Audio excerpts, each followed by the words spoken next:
Hello à tous et bienvenue dans Silence ça souhaite, le premier podcast à écouter pendant ta séance de sport. Nous, c'est Eva et Thomas, on est frères et sœurs et les fondateurs de Bibi, ta nouvelle marque de sport préférée.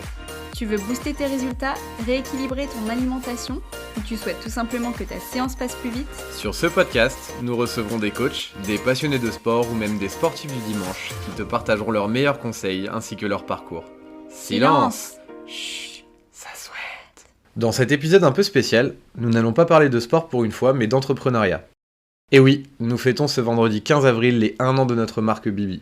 Retour sur 12 mois d'entrepreneuriat entre frères et sœurs en 12 questions. Bonne écoute! Mais avant de commencer, on remercie Princesse Yuka 49 qui nous a laissé un avis 5 étoiles sur Apple Podcast disant « J'aime beaucoup écouter ces personnes du quotidien qui nous donnent plein de conseils faciles à appliquer sur le sport et la vie saine qui s'en découle. Pour Thomas et Eva, tu préfères faire une planche de 5 minutes sans tapis ou tu préfères faire 5 minutes de squat avec 2 élastiques ?» Donc là, on est prêt à notre propre jeu. Moi, je pense que je prends les squats. Moi aussi, je prends les squats. Alors du coup, on est parti pour cet épisode d'introspection. On s'est préparé 12 questions qu'on va se poser à tour de rôle.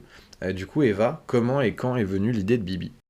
Alors, l'idée est venue en octobre 2020, tout simplement en faisant une séance de sport à la maison dans mon salon.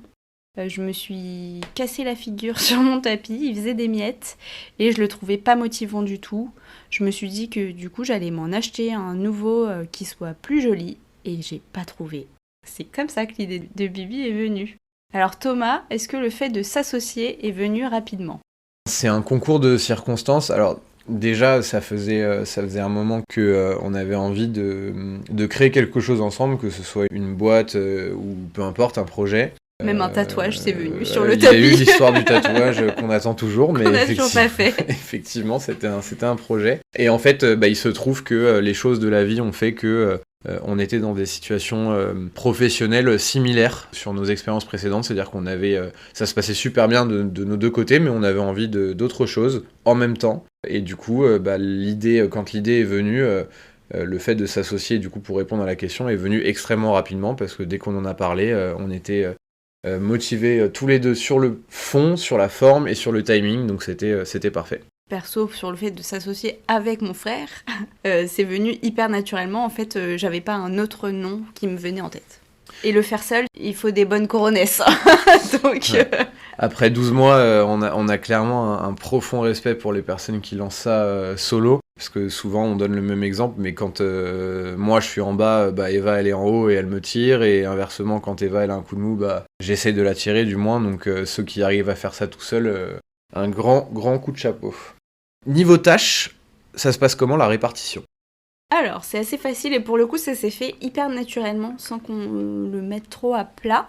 Si on prend l'image d'un iceberg, Thomas va faire toute la partie immergée de la boîte, donc ce qui ne se voit pas, à savoir gérer les finances, gérer toute la partie logistique avec l'entrepôt, gérer les relations avec nos usines, toute la partie B2B, donc de démarchage, là on est en plein dedans d'ailleurs, et il gère aussi tout le site internet. Et moi, je gère plutôt tout ce qui se voit de la marque. Donc, ça commence par les réseaux sociaux, donc toute la communication, l'emailing, les newsletters que vous recevez, les relations pour tout ce qui est influence, la gestion du programme ambassadeur, la gestion du podcast et la création de contenu, donc plus globalement.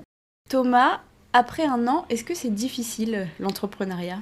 C'est pas difficile, c'est un vrai changement de vie. Dans l'aspect multitude de tâches, ça l'est, parce qu'il faut savoir à la fois être un petit peu comptable, un petit peu financier, un petit peu logisticien, savoir faire du beurre avec de l'eau, avec souvent des petits budgets mais des grandes idées. Mais à répondre à la question, est-ce que c'est difficile ? Non, c'est pas difficile, c'est passionnant, c'est challengeant, ça donne vraiment envie de se surpasser. Il y a vraiment quelques situations où tu te dis, soit en fait si je le fais pas, personne ne le fera à ma place. Ou alors, tu vas avoir cette volonté vraiment d'aller au bout d'un sujet un peu plus jusqu'au boutiste que dans une vie professionnelle un peu plus classique où tu bosseras pour quelqu'un. Là, tu bosses pour toi, donc que tu as vraiment envie de faire les choses correctement et d'aller au bout de tes idées. Donc non, je dirais pas que c'est difficile, je dirais par contre que c'est extrêmement différent de ce qu'on a pu vivre auparavant. Et j'ai envie de te reposer la question aussi, du coup. Est-ce qu'après 1 an, c'est difficile ? Je trouve que tu as très bien résumé. Donc non, c'est pas difficile, c'est différent, comme tu le disais, donc il faut s'adapter. Mais par contre, je trouve que il y a une telle énergie que tu dois mettre dedans par rapport à une vie de salarié qu'on a connue plus classique. En fait, tu respires ton projet, tu manges ton projet, tu dors ton projet, et c'est normal. Hein. Tu fais respirer aux autres ton projet aussi. Et on s'excuse. Tout le monde, pardon. Désolée, notre famille, sûrement vous allez écouter cet épisode, on s'excuse. C'est Bibi matin, midi et soir. Mais donc, non, c'est pas difficile, c'est passionnant. Bon, il y a des jours difficiles, hein, on va pas dire que c'est tout rose, on va d'ailleurs en parler. Mais voilà ma réponse. Parfaite transition vers la question suivante, la question numéro 5. Qu'est-ce qui a été le plus dur au début de l'aventure ? Et au vu des différents échanges qu'on a avec les personnes, que ce soit de ton côté ou du mien, qui ont peur de se lancer, comment on sait par quoi commencer ? Donc il y a 2 questions dans la question. Mais ma réponse, elle va un peu fusionner ces 2 questions. Le plus dur au début, c'est que tu quittes une vie de salarié assez classique, métro boulot dodo, où ton chef te donne des tâches, où tu as des points toutes les semaines pour vérifier que tout avance, etc. Et là, d'un coup, tu te retrouves dans ton salon avec ton ordinateur et tu te dis « Ok, il n'y a plus qu'à. Qu'est-ce que je fais ? Comment je fais pour ne rien oublier ?» Ça paraît un peu une montagne au début. Du coup, ça rejoint complètement le comment on sait par quoi commencer. Mais est-ce que toi, tu as un ressenti différent là-dessus ? Oui, au début, c'est assez abyssal, mais c'est la force qu'on a eu aussi d'être 2. On a su poser les choses sur la table, prendre de la hauteur, se dire ok, par quoi on commence ? Est-ce qu'on commence par le marché ? Est-ce qu'on commence par le produit ? Est-ce qu'on commence par le site ? On est très papier-crayon, Eva et moi, donc on a nos cahiers remplis de toutes sortes de choses. Génération années 90. Mais nous, très peu de digital. Nous, on aime bien le papier stylo. Et du coup, honnêtement, si j'avais un conseil à donner, c'est ça. C'est prenez une feuille blanche, prenez un stylo et notez-vous toutes les choses que vous avez en tête. Et ensuite, mettez des petits chiffres à côté.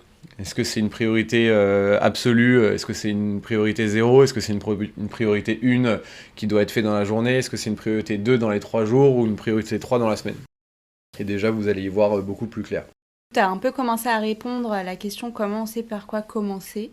Moi, je rajouterais que je me souviens très bien, je me visualise dans mon salon en train de regarder YouTube à fond. En fait, il y a une multitude de vidéos sur l'entrepreneuriat. Je pense notamment à la série de vidéos de Guillaume Gibaud, J'y vais mais j'ai peur. Ça m'a énormément aidée. Tout de suite après, je me suis mise à fond à écouter le podcast Je peux pas, j'ai business de notre coach Aline. Alors, je précise qu'on ne savait pas du tout qu'elle allait finir par être notre coach à ce moment-là, mais voilà, j'ai vraiment épluché tout ça.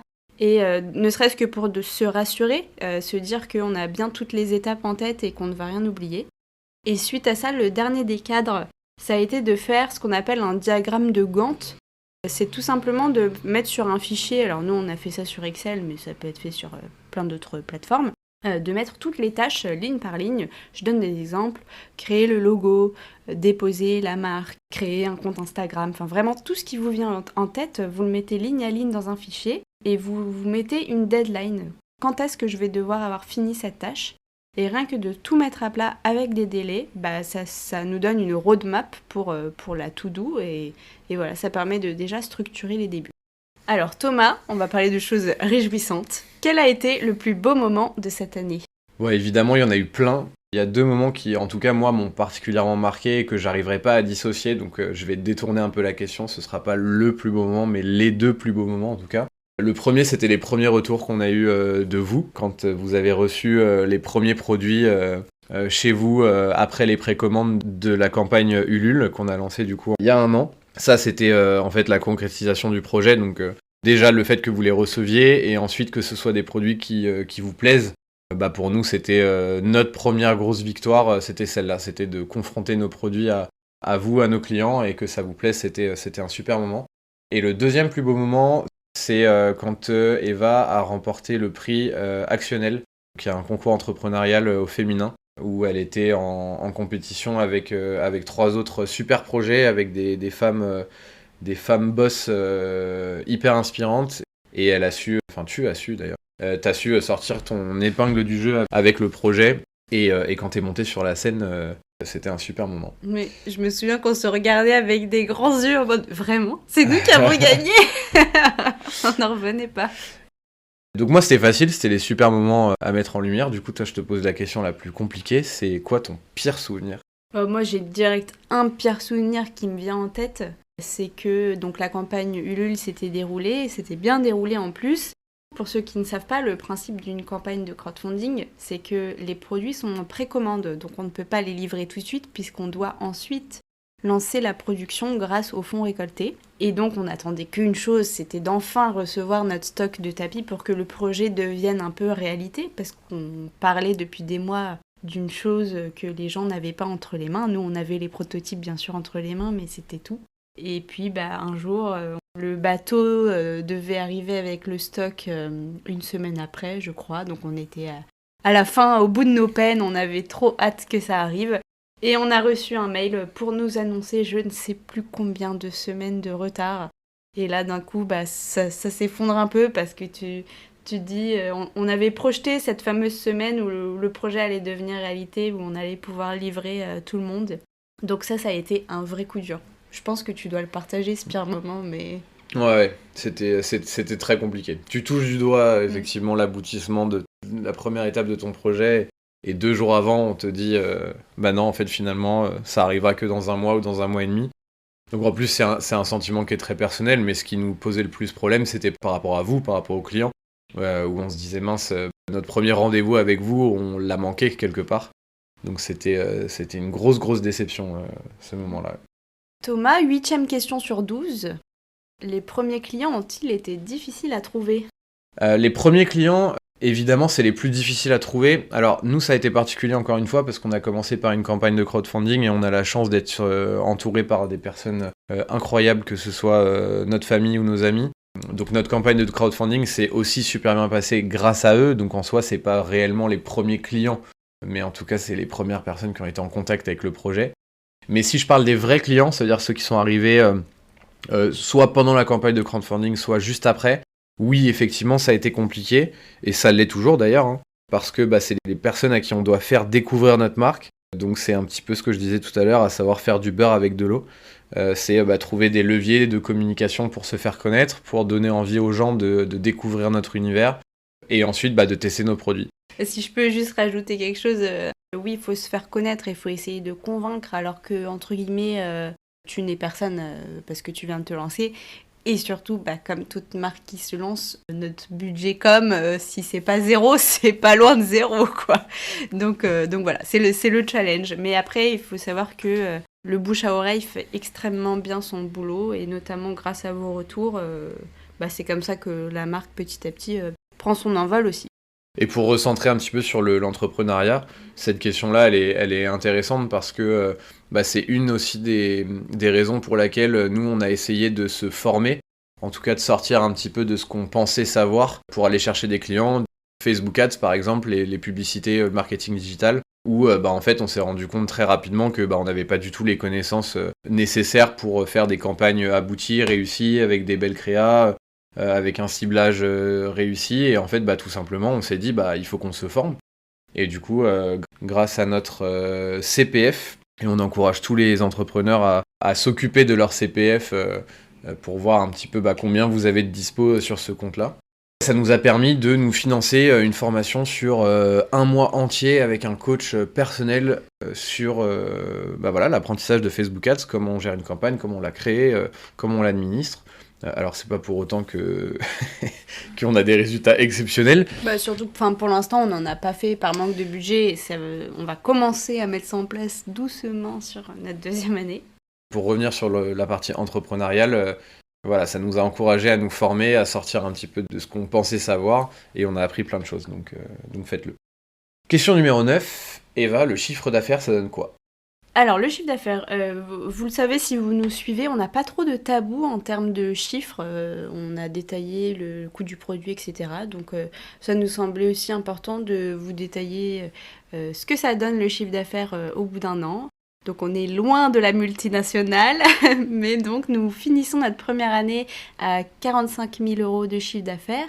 On va bientôt arriver aux 600 tapis vendus. C'est ce qu'on s'était fixé, nous, sur le business plan qu'on avait construit au tout début. Et autre chose qui était importante pour nous, C'est que voilà, on n'a pas fait de gros investissements marketing simplement parce qu'on n'avait pas les fonds, mais ça nous permet également d'être rentable dès cette première année. Thomas, 10e question, quel conseil donnerais-tu pour quelqu'un qui veut se lancer ?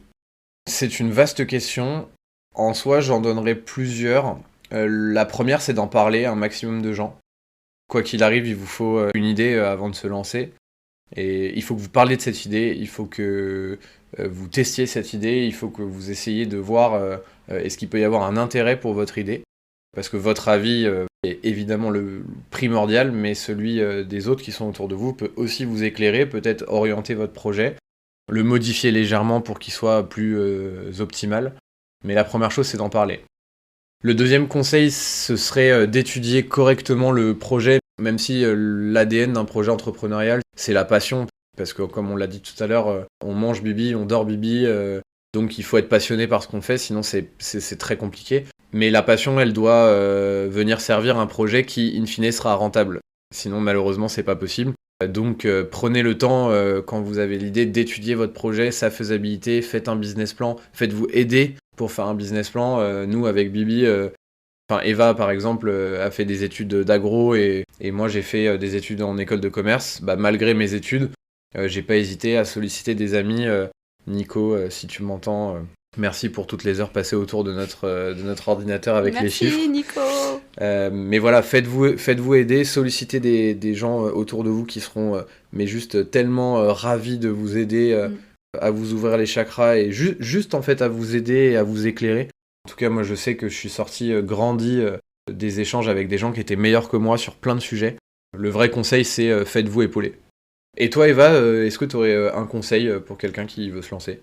Moi, j'aimerais bien dire qu'il faut dédramatiser l'échec. Je m'explique. On s'est lancé donc il y a 1 an, mais même aujourd'hui, on ne sait absolument pas si le projet va fonctionner ou pas. Quand je dis fonctionner, c'est que de manière très transparente, encore une fois, aujourd'hui, on ne se paye pas. Et on est quand même lucide sur la situation qu'un jour, il faut quand même un revenu, ne serait-ce que pour payer nos loyers. Et aujourd'hui, on est incapable de savoir si on va pouvoir le faire ou non dans le temps imparti, parce qu'évidemment, on fait des projections, mais après, il faut que ça se réalise. Mais en fait, si le projet ne fonctionne pas, alors évidemment, c'est pas du tout ce qu'on souhaite. Ce que je veux dire, c'est que on aura appris tellement de choses que oui, sur le moment, ça va être dur parce que c'est notre bébé, Bibi c'est notre bébé, et qu'on y croit dur comme fer et on n'a qu'une seule envie, c'est que ça marche et on se bute au boulot pour ça. Mais en fait, on aura appris tellement de choses et on est tellement sorti de notre zone de confort et on s'est tellement challengé que ça sera jamais, jamais un échec. Pour reprendre une expression de ma meilleure amie, se dire au pire, qu'est-ce qui peut se passer ? Pas grand-chose à part apprendre des choses. Thomas, 11e et avant-dernière question. Est-ce qu'il y a des choses, Thomas, qui t'ont surprise ? Oui, déjà, ta capacité à t'organiser. Moi, je pensais que dans mes jobs précédents, mes patrons m'avaient toujours dit que j'étais quelqu'un d'organisé, mais alors, travaillez une fois avec Eva dans votre vie et vous verrez ce que c'est d'être quelqu'un d'organisé. Sinon, des choses qui m'ont surprise, moi, je sais que je suis quelqu'un qui aime bien sa zone de confort, déjà. Donc, ce qui m'a surprise, c'est d'avoir envie de sortir 15 projets en même temps et de les gérer tous en même temps. Et après, la dernière chose qui m'a surpris, qui m'a surpris dans le bon sens, c'est à quel point on a la chance d'être entouré par des gens qui nous suivent depuis le premier jour. Je pense à non seulement nos clients de base, mais je pense aussi à nos ambassadrices qui sont avec nous depuis octobre. On a l'impression d'être une vraie équipe avec plein de monde, alors qu'on n'est que 2. Mais ouais, ça a été une vraie surprise d'avoir des personnes qui nous suivent depuis que on n'est rien du tout en fait. On a un petit peu grandi depuis et on a surtout grandi grâce à elles, grâce à leur bienveillance et ça c'est trop cool. Et pour finir, 12e et dernière question, et la suite. Bon, on va pas divulguer non plus toutes les infos. Non, c'est secret défense.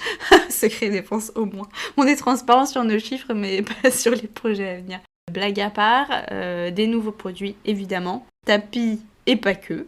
La suite des événements, c'est essayer de faire connaître Bibi à un maximum de personnes par d'autres biais que simplement nos réseaux sociaux et notre site internet. Donc restez connectés pour voir Bibi un peu partout, on vous en dit pas plus, mais vous verrez que dans très peu de temps, il va se passer des choses. Quel suspense.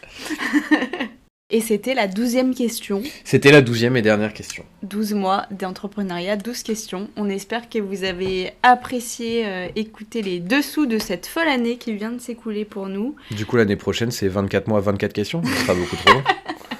On va innover. Si parmi les auditeurs, il y a des gens qui veulent se lancer, qui ont des questions, on est évidemment à dispo sur tous nos réseaux sociaux en tout genre pour en discuter avec vous. Et on vous dit à très bientôt. À très bientôt. Merci surtout. Merci d'être là. Merci de nous écouter, de nous suivre. C'est une force incroyable pour nous et on a besoin de vous pour faire exister ce projet. Merci beaucoup. Et voilà, l'épisode est terminé. On espère que tu es en train de dégouliner. On se retrouve très bientôt pour un nouvel épisode de Silence ça souhaite. Et d'ici là, on te donne rendez-vous sur notre Instagram, mybibi.co.